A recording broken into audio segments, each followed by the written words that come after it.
Oi pessoal, aqui é a Carol e se você está nesse vídeo é porque você tem interesse nas aulas de língua portuguesa. Eu preparei aqui para nossa aula experimental uma lista com algumas questões que mais caem nos principais concursos, seja vestibular, seja concursos específicos. Lembrando que nas aulas, independente de ser reforço escolar ou concurso, as listas vão ser pensadas de acordo com o seu objetivo. Vamos lá? Vou começar com a primeira questão. Coloquei meu óculos, já peço perdão pelo reflexo na tela, mas não tem como, gente, senão eu não enxergo. E tá muito difícil arrumar a luz, mas vamos juntos. Questão número 1, tipologia textual. A palavra escrita carrega uma densidade que o tempo dificilmente apaga. Quando o autor escolhe minuciosamente cada vocábulo, ele está, na verdade, construindo uma atmosfera. Na revisão de um texto, por exemplo, a substituição de uma palavra comum por um sinônimo mais preciso ou sombrio muda completamente a percepção do leitor. Não se trata apenas de correção gramatical, mas de estilo e intenção. A forma como a mensagem é lapidada dita o ritmo da leitura e a profundidade do impacto emocional. E a questão é: considerando a estruturação e o objetivo do texto acima, ele se classifica predominantemente como: letra A, narrativo, pois conta uma história com personagens e tempos delimitados. Letra B, dissertativo expositivo, pois apresenta e explica uma ideia sobre a densidade da palavra escrita. Letra C, injuntivo, já que instrui o leitor a realizar uma tarefa passo a passo.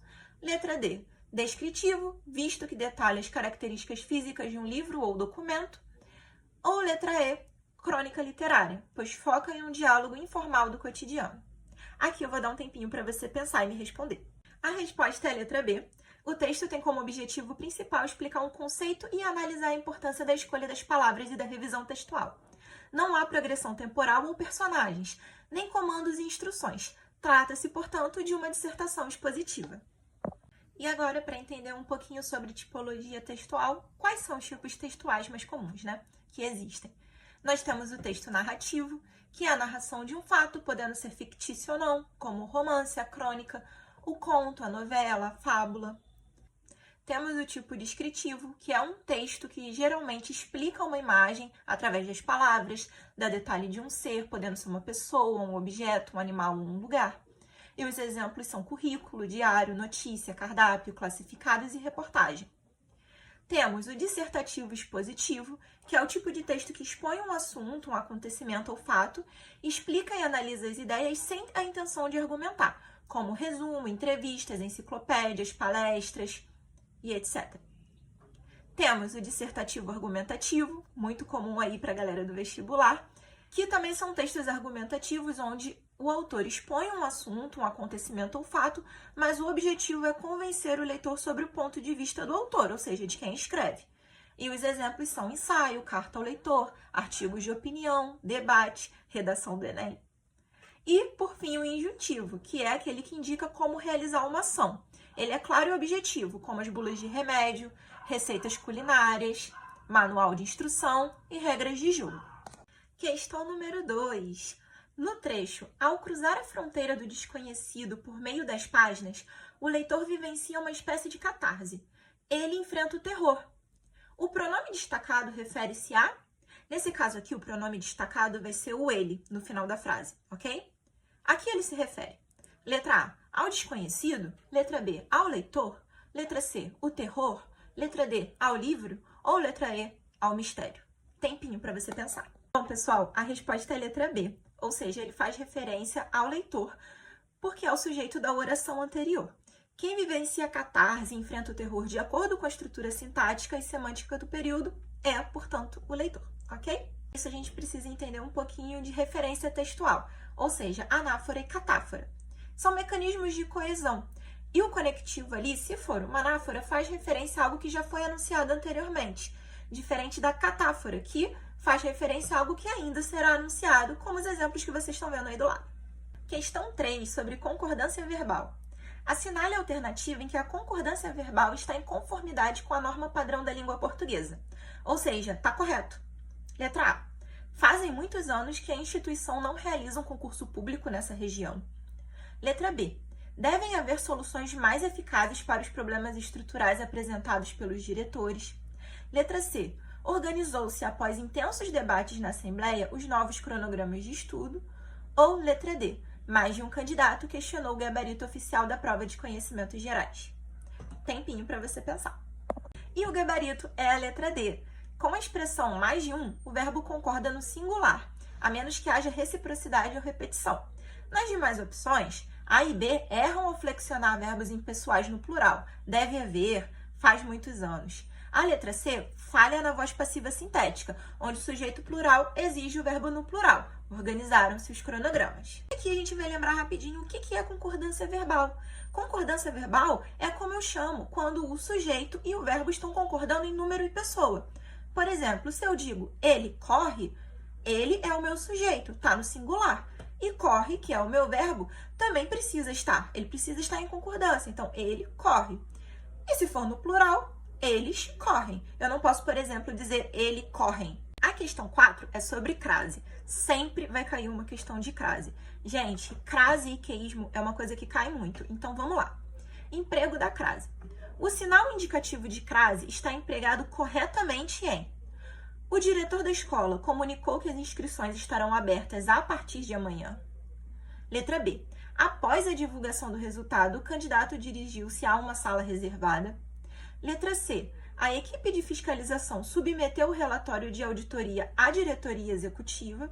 E letra D. O palestrante começou a falar sobre ética no serviço público a todos os presentes. Você vai dar uma pausa, vai reler as frases com calma, observar onde foi usado o sinal da crase e ver qual das frases está correta. E a resposta é a letra C. O verbo submeter rege a preposição a. Submeter algo a alguém ou a algum lugar. E o substantivo feminino diretoria admite o artigo a, ocorrendo fusão textual. É proibido usar crase antes de verbos, artigos indefinidos e pronomes masculinos plurais. Então, para a gente entender essa questão, vamos olhar ali para a regra geral da crase. Não vou falar de todo esse mapa, mas vamos falar da regra geral, que é para entender o ponto de partida do uso desse acento. Haverá crase quando o termo regente exigir a preposição a e o termo regido admitir o artigo a ou as. Então, como exemplo ali eu tenho referi-me à autora. O termo regente, referi-me, pede o complemento com a preposição a. E o termo regido, autora, além de estar no feminino, ele admite essa preposição. Então, nesse caso, a gente usa a crase. Questão 5 é uma questão de regência verbal. Assinale a opção em que a regência verbal atende estritamente à norma padrão, ou seja, a questão em que a regência verbal está correta. Letra A. Este é o cargo público que eu tanto aspiro desde o início da minha preparação. Letra B. O auditor assistiu ao julgamento do recurso sem manifestar qualquer oposição. Letra C. A nova plataforma de estudos visa o pleno desenvolvimento das habilidades dos alunos. E letra D. Esquecido o documento de identificação exigido para a entrada no local de prova. Pensa aí um pouquinho e me responde. E o gabarito é a letra C. O verbo visar, no sentido de ter por objetivo, é transitivo indireto e rege a preposição a, visa ao desenvolvimento. Correção das outras alternativas, vamos entender. Letra A, ao qual tanto aspiro. Letra B, assistiu ao julgamento, no sentido de presenciar. Letra D, esqueci o documento ou esqueci-me do documento, já que só exige preposição se for pronominal. Aqui eu achei esse esqueminha. Vamos lá. O que é regência verbal? A regência verbal é a relação entre o verbo e o seu complemento e mostra se o verbo precisa ou não da preposição. Nós temos alguns tipos de verbo, como o transitivo direto, que não exige preposição. Por exemplo, amei você. Quem ama, ama alguém. Eu não preciso de uma preposição ali no meio. O transitivo indireto, que exige a preposição. Eu gosto de você. Eu gosto. Quem gosta, gosta de alguma coisa. Usei a preposição transitivo indireto. E o verbo transitivo direto e indireto, que admite dois complementos. Por exemplo, informei o aluno do horário, porque quem informa, informa algo a alguém. A questão 6 é sobre colocação pronominal. Vamos lá? No que se refere à colocação pronominal, assinale a alternativa correta, segundo a norma culta. Então, letra A. Me avisaram que o edital do concurso seria publicado no Diário Oficial de hoje. Letra B. Caso se confirme a prorrogação do prazo, todos os candidatos serão beneficiados.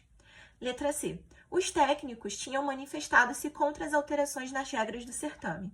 E letra D, aprovada a lei, aplicar-se-ia novos critérios de avaliação imediatamente. Dá uma pensadinha e me responde aí. E o gabarito é a letra B, a resposta é próclise. A conjunção subordinativa caso funciona como uma palavra atrativa, tornando a próclise, nesse caso, obrigatória. É proibido iniciar frases com pronome oblíquo, colocar pronome após particípio ou quebrar a concordância em construções de mesóclise. Vamos lembrar aqui o que é a próclise, né? A colocação pronominal, nós temos 3 casos. Temos a próclise, a mesóclise e a ênclise. Nesse caso aqui, a gente viu que a resposta ao gabarito é próclise, então é sobre ela que a gente vai falar. É quando o pronome aparece antes do verbo e requer uma palavra atrativa. Essa palavra pode ser uma conjunção, um advérbio ou um pronome. Por exemplo, estudei porque me falou. Olha aí o pronome antes do verbo falou. Número 2. Se me ajudar, falarei. Olha o me aí, antes do ajudar, que é o verbo da frase. Então, você vai observar esses casos e vai perceber que o pronome está sempre antes do verbo. E esse é o caso da próclise. A questão 7 também é uma questão que cai com bastante frequência e a maioria das pessoas ainda erra, que é o uso dos porquês. Vamos lá entender? Identifique a alternativa em que o uso dos porquês está inteiramente correto. Então, ele quer a alternativa correta. Letra A. Não entendi o porquê de tanta polêmica em torno de uma questão anulada. Letra B. Os candidatos gostariam de saber por que as notas da redação foram adiadas. Letra C. Aprovados estão felizes porque conseguiram alcançar a estabilidade financeira. E letra D. Você não compareceu ao mutirão de atendimento por quê? Dá uma olhadinha aí e me responde.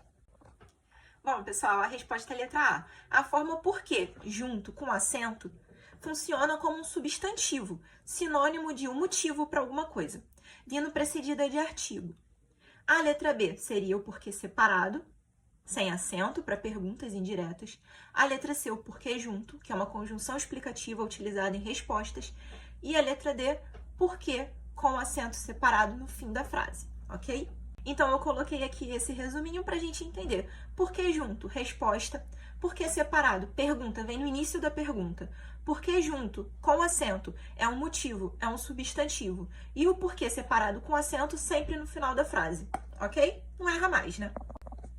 A questão 8 é sobre pontuação. Vamos lá? A pontuação está corretamente empregada na seguinte alternativa. Letra A. Os alunos que se dedicaram integralmente à rotina de estudos obtiveram excelentes notas. Letra B. O diretor-geral da instituição assinou a portaria de nomeação na última segunda-feira. Letra C. Os candidatos trouxeram para o local de exames caneta preta, documento e comprovante. E letra D. Embora estivesse muito cansado, o estudante não interrompeu a leitura do conteúdo regulamentar. Me perdoem aí pela digitação do interrompeu.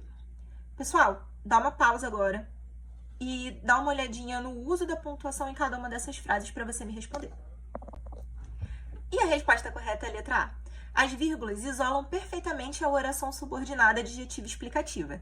E as alternativas B e D erram ao separar o sujeito do seu respectivo verbo por vírgula. E a letra C usa incorretamente os 2 pontos para separar o verbo dos seus complementos diretos. Nesse caso aqui, eu falaria especificamente do uso da vírgula. Então, se a gente estivesse numa aula, a gente ia parar para entender todos os casos e, sendo uma dificuldade do aluno, a gente foca em mais questões desse tipo de caso. Então, para que serve a vírgula? Isolar o vocativo, separar elementos da mesma função sintática, separar orações adverbiais, principalmente quando antepostas à principal, isolar elementos repetidos, marcar a sucessão de uma palavra ou grupo de palavras, separar na datação de um escrito local o endereço e o número, separar orações coordenadas assindéticas não ligadas por conjunções, separar orações coordenadas unidas pela conjunção e quando o sujeito é diferente, isolar o aposto e separar palavras ou expressões explicativas. Um pouquinho mais sobre aquela pausa para respirar que você aprende lá no Fundamental. A questão 9 é sobre classe de palavra e flexão verbal. Na frase, aprovados no concurso, os novos servidores reivindicaram melhorias nas condições de trabalho, a palavra destacada, reivindicaram, classifica-se morfologicamente como um verbo no? Letra A, pretérito perfeito do indicativo. Letra B, pretérito imperfeito do indicativo. Letra C, pretérito mais que perfeito do indicativo. Ou letra D, presente do subjuntivo. Dá uma pensadinha e me responde. Bom, pessoal, a resposta é letra A, pretérito perfeito. O termo reivindicaram expressa um fato pontual, totalmente concluído e ocorrido no passado. E aqui, para o nosso coração bater mais forte, a gente vai lembrar como é que fica a conjugação dos verbos no pretérito perfeito. O pretérito perfeito é um tempo verbal que expressa uma ação terminada, ou seja, ela aconteceu, já se encerrou, foi naquele momento, pronto e acabou. A gente tem aqui um verbo de primeira conjugação, que é o lavar, segunda, que é o vender, e terceira, que é o partir. Isso aqui vocês lembram, né? Primeira conjugação terminada em AR, segunda em ER, terceira em IR. E como é que ficam essas conjugações? Eu lavei, tu lavaste, ele lavou, nós lavamos, vós lavastes, eles lavaram. E assim segue com as duas outras conjugações. E por fim, uma questão com a função da palavra que. Esse tipo de questão cai muito em concurso, muito mesmo. Não só vestibular, cai muito em concursos específicos, independente de ser específico para área de língua portuguesa, docência. Eu sempre vejo esse tipo de questão na maioria dos concursos que eu estudo com os meus alunos. Então, vamos lá. Assinale a alternativa em que a palavra indicada desempenha a função de conjunção integrante. Então, ele quer que você encontre nessas alternativas a palavra que com a função de conjunção integrante. Letra A. O fiscal pediu que todos mantivessem os documentos de identificação sobre a mesa. Letra B. A matéria que gerou mais dúvidas entre os concorrentes foi direito constitucional. Letra C. Tivemos de acelerar o passo que o portão do prédio já estava prestes a fechar. E letra D. Quando a indicação exclusiva, que persistente é esse grupo de estudos preparatórios? Dá uma pensadinha e me responde. O gabarito é a letra A. O que introduz uma oração subordinada substantiva objetiva direta, funcionando como conjunção integrante. Pode ser substituída pela palavra isso. O fiscal pediu isso. Nas mais, funciona como um pronome relativo. Na letra B, conjunção explicativa. C e advérbio de intensidade na letra D. E aí, pessoal, para finalizar, eu separei aqui para a gente entender quais são as funções morfológicas, quais são as funções da palavra que. Ela pode ter qualquer uma dessas funções aqui ao lado. Então, ela pode ser uma conjunção integrante, um advérbio, um pronome relativo, uma partícula de realce, uma preposição, um pronome indefinido, um substantivo, um pronome interrogativo, uma interjeição e uma conjunção aditiva. É importante a gente saber exatamente diferenciar esses tipos de funções morfológicas. Então, por exemplo, na conjunção integrante, você pode trocar qualquer conjunção por isso. Diga que me ama, diga isso. Se foi possível trocar, é uma conjunção integrante.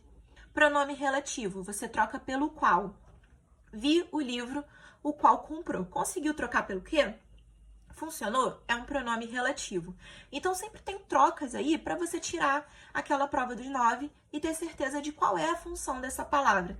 Ai, são muitas, são. Isso aqui é prática. A gente vai ter que ficar vendo vários casos, fazendo lista de exercício, mas não é nada impossível, elas são bem simples, tá? É porque ela pode ser muita coisa, mas são coisas bem diferentes. Bom, gente, essa foi a aula experimental gratuita, eu espero que vocês tenham gostado. Lembrando que ela sempre vai ser personalizada para o seu objetivo, então, independente do que você esteja querendo, eu vou fazer listas de exercício voltadas para isso. A gente vai pensar e mapear quais são as suas maiores dificuldades a partir dos exercícios que a gente for fazendo nas aulas.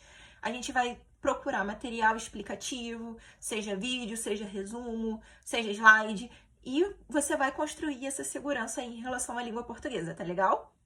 Então, qualquer coisa, entre em contato comigo e tchau, tchau!